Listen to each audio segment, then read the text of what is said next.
की हमारी दूसरी वीडियो ये है, वह है सब्जेक्ट इंग्लिश। इंग्लिश में हमारे वो बच्चे जिनको बिल्कुल भी इंग्लिश में क्वेश्चन का आंसर देना नहीं आता है, चाहे वो किसी भी क्लास में पढ़ते हो, मैं उनके लिए एक आज जो लाया हूँ यहाँ पोएट्री से लाया हूँ, यानी पोएम से लाया हूँ। आप पोएम दे देखिए, आप पोएम में किस तरह से क्वेश्चन का आंसर देते हैं हम। तो आप इसमें कभी भी कोई भी डर किस तरह का हेजिटेशन ना रखें, अच्छी तरह समझें, वीडियो को अंत तक देखें। मैंने यहाँ पर सिर्फ 2 प्रश्न लिए हैं। एक छोटी सी बात मैं आपको बताने जा रहा हूँ। यहाँ पर देखिए, बोर्ड एग्जाम हाई स्कूल में या 12th में, ये 9th में, 8th में, 11th में हमेशा आते हैं क्वेश्चन। लेकिन होता क्या है कि बच्चे इस क्वेश्चन को छोड़ देते हैं और वो दुविधा में पड़ जाते हैं। पता नहीं क्या डर उनके मन में होता है कि मैं क्वेश्चन का आंसर यहाँ से कैसे दूं, जबकि इसका आंसर इसी में होता है। हमें सिर्फ इसको समझना होता है। तो हमने यहाँ पर लिखा, he should be snarling around houses at the jungle's edge, wearing his white fangs his claws terrorising the village.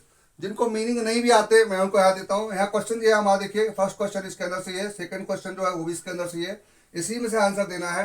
Where does he snarl around, where does he, हमें क्वेश्चन का रीड करना है, क्वेश्चन क्या मांगता है। अगर हम मीनिंग याद कर लें, स्टोरी में से स्टोरी याद करें तो हमें आसानी से मिल जाता है। तो स्नैरिंग, हम स्नैरल यहाँ आया है, स्नैरल यहाँ से आए। स्नैरल किसके, वह स्नैरलिंग दहाड़ता है चारों तरफ, घरों के चारों तरफ दहाड़ना चाहिए उसे। तो यहाँ स्नैरलिंग का मतलब गुर्राना। गुर्राता कौन है, आप देखिए ध्यान से, एट द जंगल्स एज, जंगल का राजा, bearing his white fangs his claws, अपने पंजों, टेररिजिंग द विलेज, यहाँ पर यानी आतंक फैलाता है गांव में जाकर के। तो यहाँ पर देखिए 2 क्वेश्चन है। पहला क्वेश्चन यहाँ पर दिया, तो हम यहाँ से करें, ही स्नैरल, ही कौन है, यहाँ ए टाइगर इन द जू, जो हमारी पोएम है ए टाइगर इन द जू, उसमें से आया है। तो ही टाइगर के लिए लिया गया क्योंकि टाइगर गुर्राता है।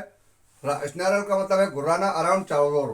तो टाइगर स्नैरल्स, हमें देखिए प्रेजेंट इंडेफिनिट का सेंटेंस है, सब्जेक्ट हमारा ही था, यहाँ हमने उसको टाइगर दिया, नाउन में चेंज किया। ही भी यूज कर सकते हैं, अगर हम ही यूज करें तब भी कोई प्रॉब्लम नहीं है। ही स्नैरल्स अराउंड, सब इसमें से आया। हाउसेस, सिर्फ एक वर्ड है, कहाँ, उस जगह का नाम लिखा है हाउसेस, हमारा क्वेश्चन का आंसर हुआ। सेकंड देखिए, what effect does it have on the whole village, पूरे गांव के चारों तरफ कौन जो है आतंक फैलाता है। यहाँ आप देखिए ध्यान से, इफेक्ट कौन प्रभाव डालता है। तो यहाँ क्या आंसर हमारे पास देखिए, he is able to have a terrorising effect on the whole village, यानी वह किसकी बात चल रही, टाइगर की। यहाँ टाइगर को, यहाँ जो टाइगर ना लिखकर बल्कि इट, यहाँ इट दिया था, इसलिए यहाँ पर हमने ही का यूज किया है। द होल विलेज, पूरे गांव में आतंक फैलाता है, पूरे गांव में आतंक फैला सकता है, उसके लायक है वो।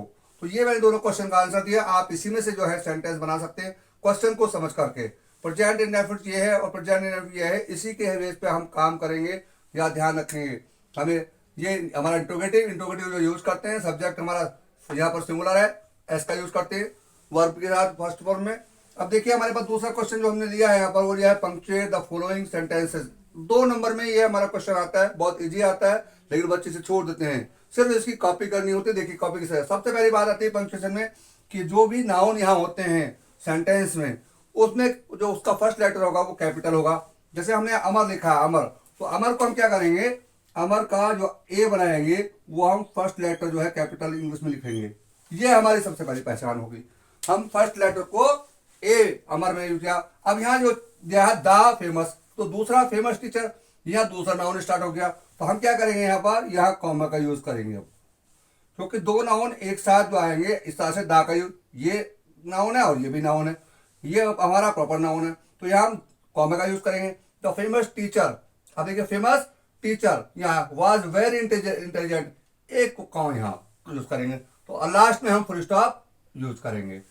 दूसरा सेंटेंस देखिए हमारा पर लिखा हुआ, सुरभि सौरभ एंड सोनाली, यहाँ पर 2 नाम एक साथ है और यहाँ आगे फ्रेंड्स, बिल्कुल सिंपल एसर्टिव सेंटेंस है। यहाँ इसका एस नाम सुरभि है, तो यहाँ पर एस का हम कैपिटल लेंगे, सुरभि, सुरभि, जी हाँ सुरभि, कॉमा का यूज करेंगे क्योंकि 2 नाम, सौरभ, यहाँ भी हम इसका भी, क्योंकि ये भी नाउन है, इसका भी हम कैपिटल लेटर लेंगे। एंड सोनाली, सोनाली में एस को हम कैपिटल लेटर में लिखेंगे। Are friends, FRIENDS, friends. Last sentence हो गया फुल स्टॉप लगाएंगे क्योंकि एसेप्टिव सेंटेंस है। अब ये हमारा सेंटेंस देखिए, if you work hard you will pass. यहाँ पर दो सेंटेंस है। इफ यू वर्क हार्ड, यदि आपने कठिन परिश्रम किया करते हो तो यू विल पास, तुम पास हो जाओगे। तो हम यहाँ करेंगे पहला सेंटेंस का आई जो हमारा वो होगा वो कैपिटल लेटर में होगा, आई एफ। इफ यहाँ करेंगे यू, यू को by you work hard, if you work hard. यहां हम कॉमे का यूज करेंगे। अब यहां हम कॉमे का यूज करेंगे और यहां इफ लिखा है, आप ध्यान देंगे मेरी बात, यहां पर ध्यान देंगे। आगे का यू विल पास, यू को वाई कैपिटल में लिखेंगे और विल पास, या फुल स्टॉप लगाएंगे। हमारा पंक्चुएशन हो गया कंप्लीट। इतना करने पे हमें जो है 2 नंबर मिलते हैं। तीसरा सेंटेंस देखिए, आई सेड, आई को कैपिटल में लिखेंगे SAID सेड। यहां देखिए मैंने कहा, ये डायरेक्ट इंडायरेक्ट तो है लेकिन आप ध्यान दीजिए कि यहां पर टू का प्रयोग नहीं किया गया है। I send to my friend, तो इस तरह से नहीं है। तो आई सेड माई फ्रेंड ऐसा ये सब्जेक्ट में आता ही नहीं है, ठीक है। रिपोर्टेड हिस्ट्री जो है रिपोर्टेड वर्ब हो। तो यहां क्या करेंगे, यहाँ कॉमा का यूज करेंगे और माई को एम कैपिटल में करेंगे, फ्रेंड FRIEND फ्रेंड। ये हमारा यहां पर हो गया। अब हमारा ये इधर से कंप्लीट करेंगे और यहां से 2 कॉमे का यूज हम यहां से इधर से करेंगे। आई को कैपिटल लेटर में लिखेंगे, आई लिव फॉर यू। देख लिया आपने, यहां पर पॉइंट भी लगाएंगे और सीधा सीधा कॉमा में हम इन्वर्टेड कॉमा में बंद कर देंगे, क्लोज करेंगे। आपको मैंने जिस तरह से पंक्चुएशन किया है, आप उस टाइप से आप ध्यान रखेंगे कि सेंटेंस को पढ़ेंगे और उसको ध्यान देंगे वो किस तरह से होता है। मैंने आपको पोएम में से किस तरह से आपको क्वेश्चन का आंसर बताए, क्वेश्चन को ध्यान से पढ़ें और किस तरह से हमने पंक्चुएशन बताया। इस तरह से की हमारी और वीडियो आती रहेंगी। स्टडी हमारी 11 तारीख से रेगुलर इंग्लिश की स्टडी स्टार्ट होगी। स्टार्टिंग ग्रामर से हम लेंगे, पार्ट ऑफ स्पीच से स्टार्ट करेंगे और लास्ट तक जब तक आपको पूरी ग्रामर समझ में ना आ जाए, पूरे वर्ष में पूरे साल में हमारे हम उस जनवरी तक अपनी स्टडी इंग्लिश की कंप्लीट कर लेंगे। बस आप हमारी वीडियो को देखते रहे और हमारे चैनल को सब्सक्राइब करते रहे। अच्छा होगा कि आपको जो भी चीज़ समझ में ना आती हो आप कमेंट में जरूर लिखें। हाँ, शुरू में हमारी वीडियो में प्रॉब्लम आई थी देखने की, फोकस की।